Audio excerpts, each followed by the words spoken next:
It's the 11th of August. I'm Jerusha Sukhthiyarath, and here are today's news headlines. Richard Mdluli is due back in court. Cyril Ramaphosa will testify at the Farlam Commission, and a 72-hour Gaza truce has come into effect. Former crime intelligence boss Richard Mdluli will appear in the Palm Ridge Magistrates Court today after criminal charges against him were reinstated. Now, the National Prosecuting Authority have confirmed yesterday that Mdluli would return to court. However, at this stage, spokesperson Natim Kube would not confirm which charges Mdluli would be facing. The charges will be confirmed in court today, but according to City Press, Mdluli would be appearing on charges which included kidnapping, assault, and intimidation. Charges were reinstated earlier this year after the Supreme Court of Appeal upheld a High Court ruling against the withdrawal of fraud and corruption charges against Mdluli. Now, you'll remember that Mdluli was suspended amid allegations of fraud and corruption and charges relating to the murder of his ex-lover's husband in February 1999. Deputy President Cyril Ramaphosa will testify at the Farlam Commission of Inquiry into the Marikana shootings today.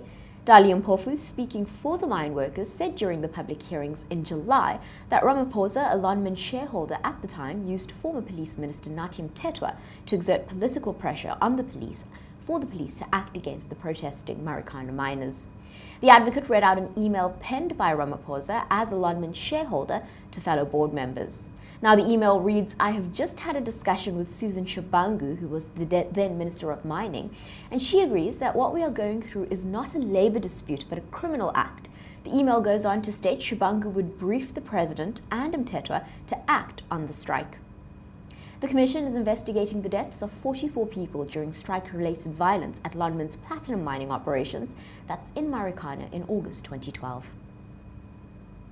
And finally, a fresh 72-hour ceasefire between Israel and Hamas came into effect in Gaza today. All eyes are on Egypt in the hopes that talks can be brokered in the country to end the month-long conflict that has killed over 1,900 Palestinians and 67 on the Israeli side since July 8th.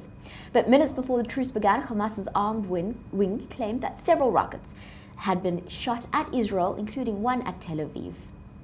Egypt urged Israel and the Palestinians to use the new truce to reach a comprehensive and permanent ceasefire after an earlier 3-day truce collapsed on Friday. For these stories and more, visit news24.com, follow us on Twitter and Facebook, and subscribe to our YouTube channel.